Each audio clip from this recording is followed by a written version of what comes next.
She was just helping a friend, until a millionaire on board changed her life forever. It was a damp March morning in Seattle. Light rain slid down the window pane of the small third-floor apartment where Emily Carter sat at her desk, pen in hand but unable to write a single word.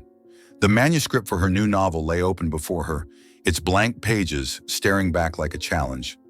At 27, she had spent nearly a decade chasing the dream of becoming a celebrated author, but her achievements so far were a handful of short stories scattered in minor publications and months of struggling to pay the rent. Her phone buzzed, shattering the stillness. On the screen flashed the name Lily Morgan, her best friend since college.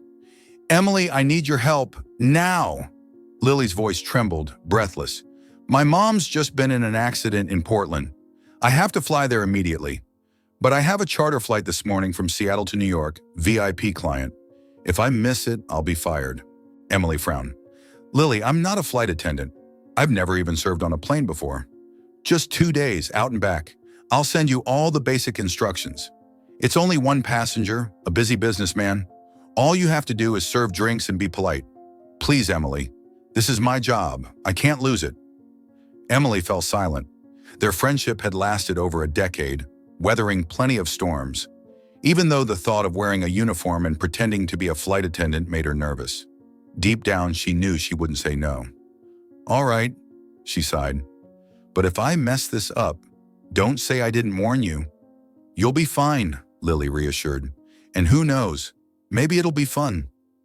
Less than an hour later, Emily was at Seattle's private airport, wearing the navy blue uniform Lily had sent over. The fitted dress hugged her slender frame, her brown hair neatly twisted into a bun, her blue eyes reflecting both nerves and resolve. Before boarding, she skimmed through Lily's texted instructions. "Always smile. Keep your voice gentle. Avoid unnecessary conversation unless the passenger initiates it." The Gulfstream G650 gleamed under the misty drizzle. As Emily climbed the steps, her heart pounded. She was about to serve someone Lily had called the most important VIP on the roster. That someone was Nathaniel Harrison. Nate, as the media liked to call him, was one of the most powerful businessmen in the United States. At 39, he was the CEO of a top tech corporation known for his cold precision and rarely seen in public and outside of work. The tailored gray suit, broad shoulders, upright posture, and dark eyes scanning his laptop screen spoke of control and confidence. Emily tried to follow Lily's advice. Start with a smile and a standard greeting. But as she bent to arrange a set of glasses into the cabinet, her hands trembled slightly. One glass slipped from the tray, crashing onto the floor with a sharp clink that echoed through the cabin. Silence followed. Nate looked up. His gaze met hers, a sharp, assessing stare of someone used to evaluating people in seconds. But this time, he lingered. There was something about this woman, her genuine clumsiness, the flush in her cheeks, the way her blue eyes darted away, that softened him unexpectedly. "I'm sorry, sir," Emily murmured, her voice unsteady. "I'm a bit nervous." The corner of Nate's mouth curved faintly. "That's all right. Everyone has a first day." The simple words and the warm, deep tone he used made Emily's heartbeat quicken. She quickly cleared the shards and poured him a cup of coffee, just as instructed. While she worked, Nate stole glances at each slightly awkward movement, at the way she pressed her lips together when focusing. He didn't know why he was paying so much attention, but from the moment that glass shattered, this flight was no longer like any other he had taken. As the engines roared to life and the jet rolled toward the runway, neither of them could know they had just taken the first step into a story that would change both of their lives forever. The jet lifted off the ground with the low, steady roar of its engines. Emily kept herself busy, avoiding Nathaniel's gaze. She busied herself checking the drink trays, wiping stray drops from the table, yet her heartbeat still raced faster than normal. After a moment, a warm voice spoke from behind her. "This coffee's better than what you get on commercial flights." Emily turned, startled. Nate's smile was faint, his eyes less guarded. "Do you fly often?" she asked, mostly for politeness. "No," he replied simply. "I hate flying." That answer surprised her. "Really? Then why do you still—" Nate looked out the window, his voice slowing. "My younger brother, 5 years ago, he died in a plane crash. Since then, every flight feels like a fight with myself." She went quiet for a moment. That wasn't something people shared easily with strangers. "I'm sorry," Emily said softly. "I didn't know." He shrugged, as if to push the pain aside. "It's all right. I've learned to live with it. But sometimes it's still uncomfortable." Silence hung between them for a few seconds before Emily decided to break it. "I have a fear too," she said with a small smile. "But it's the fear of never getting my book published." Nate turned toward her, a hint of curiosity in his gaze. "You're a writer?" "Yeah, or at least trying to be one." She gave a small, self-deprecating laugh. "I've finished 3 manuscripts, but they've all been rejected." "Maybe you just haven't found the right reader yet," Nate said, not exactly consoling her, but analyzing. Their conversation was cut short when the jet jolted hard. The seatbelt sign lit up. Emily's eyes darted to Nate. His face had tightened, his hand gripping the armrest. Without thinking too much, she slid into the seat across from him, holding out her hand. "You'll be okay. Close your eyes." He hesitated, then placed his hand in hers. "Let me tell you a story," Emily said, and began spinning a fairy tale about a prince who couldn't leave his castle for fear of the wind, until he met a wandering girl carrying a basket full of seeds. The tale was simple, but filled with warm, vivid imagery, enough to make Nate's shoulders loosen and his breathing steady. When the turbulence ended, he opened his eyes and looked at her for a long moment. "You just saved me," he said. Emily smiled lightly. "It was just a story." "No," Nate shook his head, his voice lower. "It was the way you told it." For the rest of the flight, they talked about everything from favorite books to favorite foods and the cities they wanted to visit. Emily spoke about her childhood in the suburbs of Seattle, while Nate talked about traveling for work but rarely enjoying it. By the time the jet descended into New York, the initial distance between them had vanished. Emily stood by the door to say goodbye. Nate simply said, "See you again." She smiled, unsure if it was a promise or just courtesy, but her heart hoped it was the former. New York greeted them with pale gray skies and a crisp breeze. When the jet came to a full stop, Emily stood by the door, bowing slightly as Nathaniel disembarked. He returned the gesture with a brief nod, slipped into his long coat, and descended the stairs. For a fleeting second, she thought she would never see him again.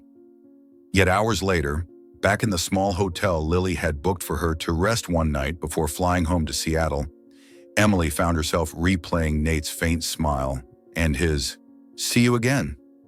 She smiled to herself, teasing her own thoughts.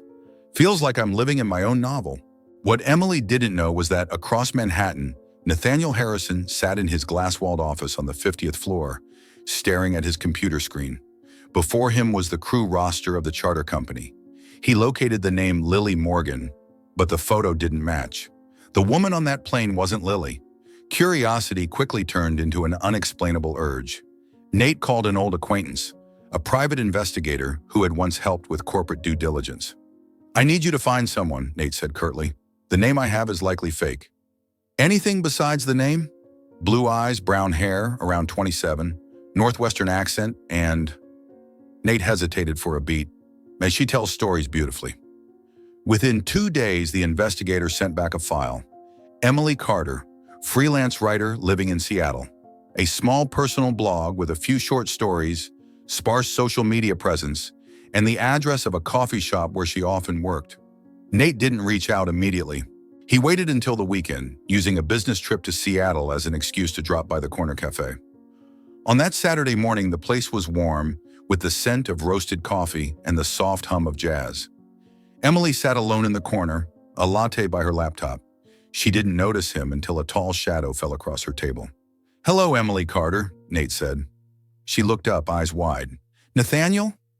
What are you doing here?" "Looking for you," he said plainly. "I'm guessing you're not a flight attendant." Emily's cheeks flushed as she bit her lip. "No, I'm sorry. Lily's my best friend, and I was just covering for her once." Nate slid into the seat opposite her, his gaze steady. "Do you know how long it took me to find you?" "And why did you?" Emily asked, her voice a mix of confusion and curiosity. "Because," Nate said slowly, I didn't want that flight to be just a passing memory. His words made Emily's heart stir, but somewhere in the back of her mind, a warning whispered, "Don't let yourself get lost in a fairy tale." And that was the beginning of meetings that were no longer coincidences, but choices. After that morning at the coffee shop, Nathaniel began showing up more often. At first, it was once a week, then twice, then 3 times. He would always choose a table near Emily's, sometimes working quietly on his laptop, other times breaking the silence with a simple question. "How many more pages have you written?" Or, "Read anything new this week?" Emily felt awkward at first, but soon realized she had begun looking forward to his visits. Some mornings she would arrive at the cafe earlier than usual, picking a table by the window so she could see outside. And when Nate's tall frame appeared, her heart would give that subtle, familiar flutter. Gradually, their encounters turned into unofficial outings. Once, they walked around Lake Union, the breeze carrying the scent of water and the cries of seagulls. Nate told her about the early days of starting his company, the initial failures, and the rush of landing his first major contract. Emily shared stories of the characters she had created and how she often drew inspiration from strangers she happened to meet. There were nights when they sat at a small roadside diner, eating burgers and fries, talking about trivial things like the worst movie they'd ever seen or the dish they would never try again. The ease between them made Emily often remind herself, "Don't get too close. He still belongs to a different world." And yet that fragile boundary began to blur.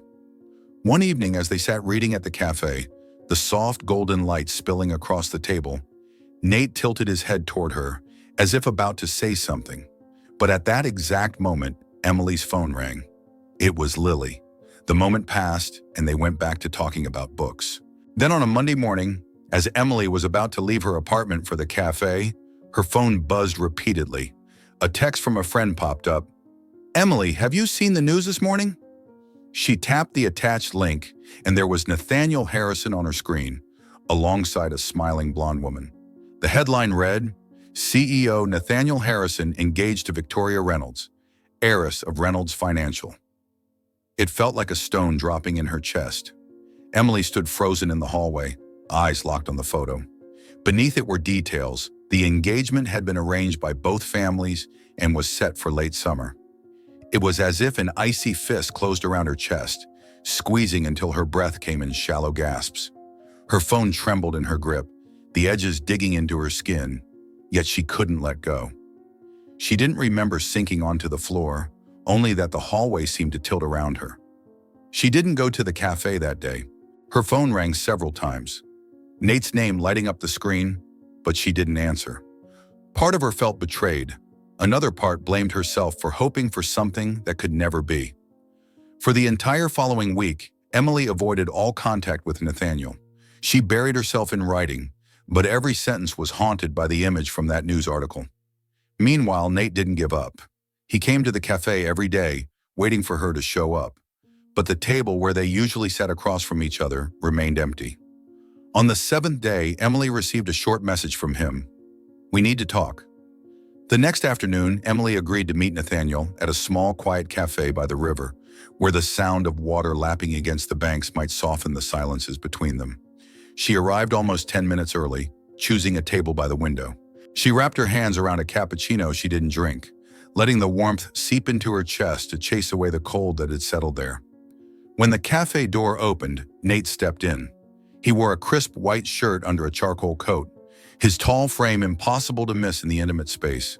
Their eyes met, and instantly Emily felt that sharp ache, the strange mix of familiarity and distance. She took a deep breath, reminding herself to stay composed. He sat across from her, leaning forward slightly as if to close the gap between them. But Emily broke the quiet first with a blunt question. "That article, it's true, isn't it?" Nate was silent for a few moments, his eyes steady on hers. Then he nodded. "It's true, but..." She let out a short, humorless laugh. "But not the way I think? You're about to marry someone else, Nathaniel, and I'm sitting here trying to figure out what part I've been playing in your story." His eyes darkened. "Emily, you were never apart. That engagement was arranged years ago by our families. There's no love, just a contract dressed up as tradition." Emily shook her head. "Whatever it is, it's still there. You're still letting it happen." She inhaled sharply, steadying her voice. "I won't be the person who interferes, who breaks a promise, no matter how or why that promise was made." Nate reached across the table, but she leaned back slightly, just a few inches, but it felt like a wall. "Emily, you're the only one who's made me feel alive again, after years of nothing but work and obligations. I can't lose you." She held his gaze this time, not looking away. In those dark eyes there was sincerity, even pain, but also something she couldn't allow herself to accept. "You've already lost me," she said slowly. "I hope you find happiness with Victoria." Emily stood. The door opened, letting in a rush of cold air, carrying the scent of the river and the sound of water hitting the bank. She walked out without looking back, her hand gripping the strap of her bag as if it were the only thing keeping her steady. Nate stayed seated for a long while. The coffee in front of him had gone cold. He stared out the window at the fading sunlight stretching over the water, his own reflection faint in the glass. He thought of all the years he'd spent keeping his family satisfied, of all the times he'd stayed silent while others mapped out his life. This time he knew he couldn't let it pass. The next day, Nate flew to San Francisco. Victoria Reynolds' office occupied the top floor of a gleaming glass tower. She welcomed him with composed elegance, blonde hair neatly curled, an ivory suit perfectly tailored. "Victoria, I think we both know this isn't the marriage either of us wants," he said. She set her teacup down, her eyes showing no surprise. "Nathaniel, I'm in love with someone else, an architect in Boston. I don't want this marriage either, but my family won't agree to break it unless there's a reason polished enough to keep everyone's pride intact." For a few seconds, the steady ticking of the wall clock filled the room, like it was counting down. Then, almost simultaneously, the same idea surfaced for both of them. A plan to let the engagement dissolve on its own, without humiliating anyone. "We'll make them see we're completely incompatible. That continuing would harm both sides," Nate said. Victoria nodded. "I'll work with you. But Nathaniel..." She tilted her head, her gaze sharp. "Does that girl, Emily, know you're doing this for her?" Nate's jaw tightened, the image of Emily's guarded eyes flashing in his mind. "Not yet, but I'll tell her, when the time is right." That night, as he drove back through the rain, Nate couldn't shake the thought of her, wondering if, when the truth finally came out, it would be too late. Their plan began the very next week. They appeared together at a few public events, but instead of projecting the image of a perfect couple, they made their differences obvious. Victoria was deliberately blunt, interrupting Nate mid-conversation. Nate, in turn, appeared impatient, checking his phone repeatedly while she spoke. Rumors of a rift between them began to spread. Tabloid columns seized the opportunity, printing photos of them facing away from each other or catching Victoria smiling at a stranger. At first, both families dismissed it as trivial gossip, but as small public disagreements continued, the atmosphere at family gatherings grew tense. Meanwhile, in Seattle, Emily tried to focus on her writing. After months of neglect, she reopened an old manuscript, then began a new story about a man willing to do anything to change the fate that had been laid out for him. No matter how she tried, she couldn't shake the feeling she was writing about Nate. At night, she often sat by her apartment window, looking down at the quiet street. Sometimes a tall figure would stand on the corner, wearing a knit cap and a long coat, gazing up silently. She didn't need to guess who it was, but she didn't open the door. For Nate, it became a ritual. No matter how packed his schedule was, he found a way to make it to that street, just to see the light from her apartment. No words, no messages, just a silent presence, a reminder that he was still there, waiting. Months passed. One morning, Emily received an email from a well-known editor in New York who had stumbled across a few chapters she'd posted on her personal blog. He wanted to meet to discuss publishing her work. The news was unexpected, leaving Emily both thrilled and nervous. Yet even with this new excitement blooming, her heart still held an empty space, a space shaped like a man fighting invisible chains, a man she wasn't sure she had the courage to keep waiting for. Spring arrived, bringing light rains and longer afternoons. Rumors of Nathaniel Harrison and Victoria Reynolds' loveless marriage were no longer whispered at events. They had become a hot topic in the press. Photos of them with tense expressions, stories from inside sources, filled the headlines. Then one early April evening, the official announcement came. The engagement between the two families was canceled. The public reason was crafted with care.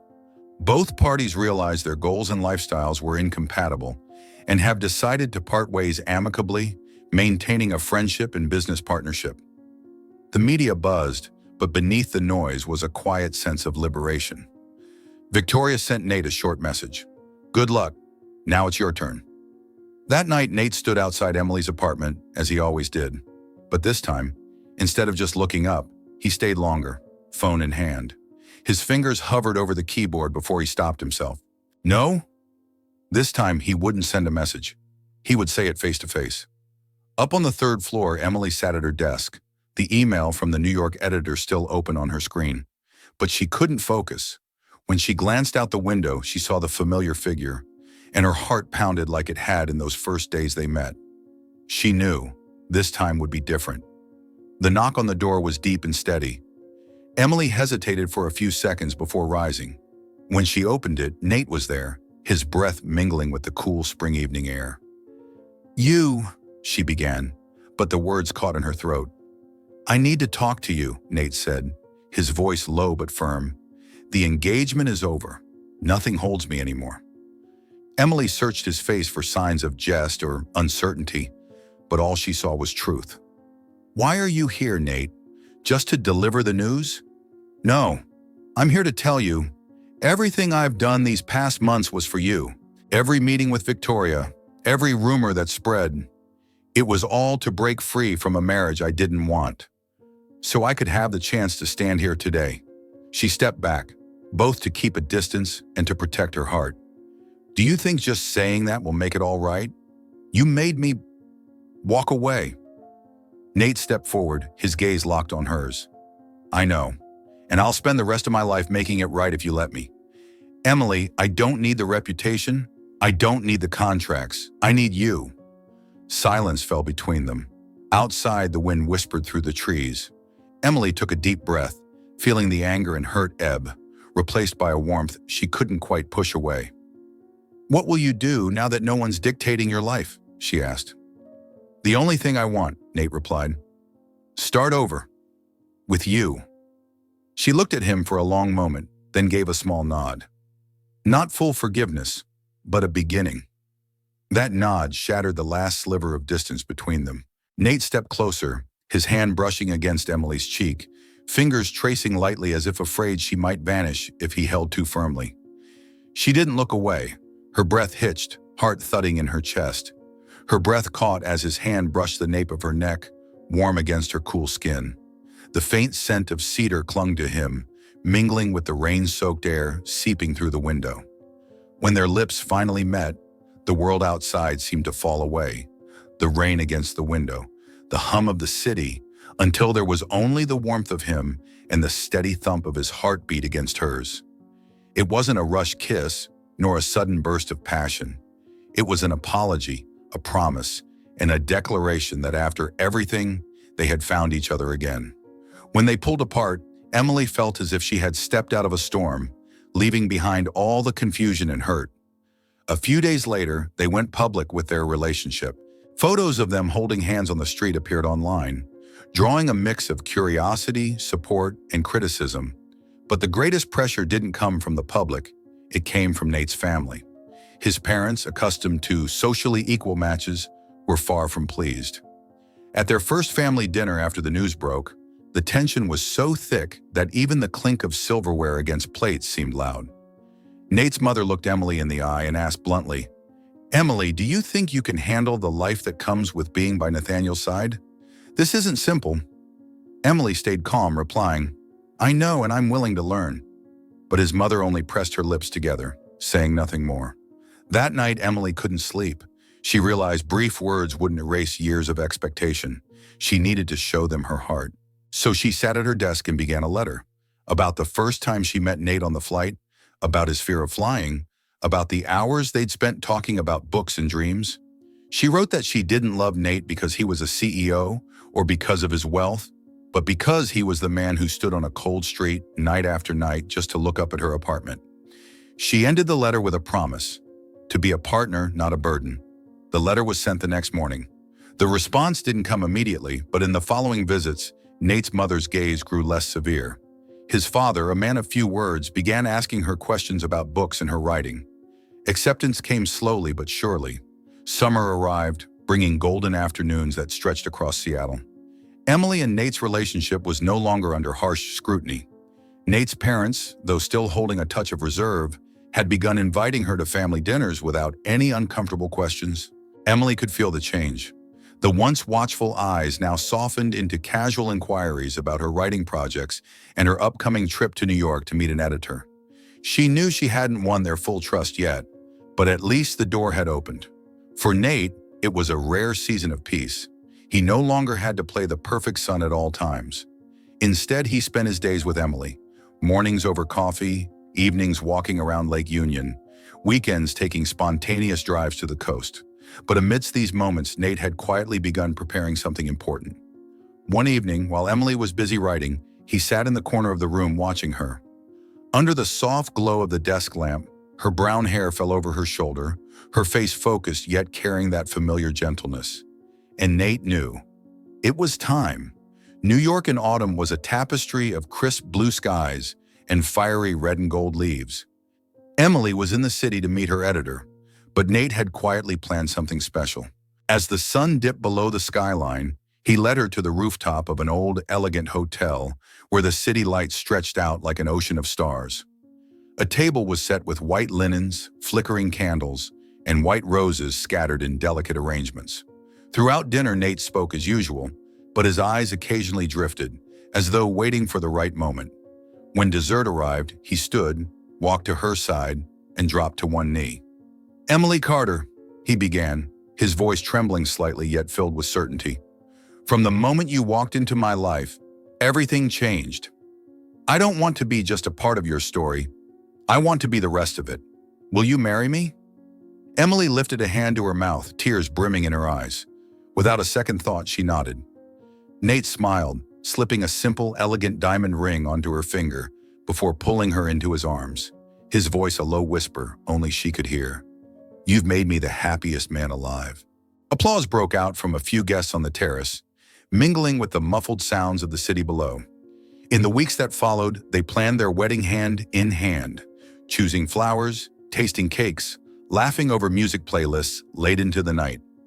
By the following spring, their dream took shape at a sprawling estate in the California countryside.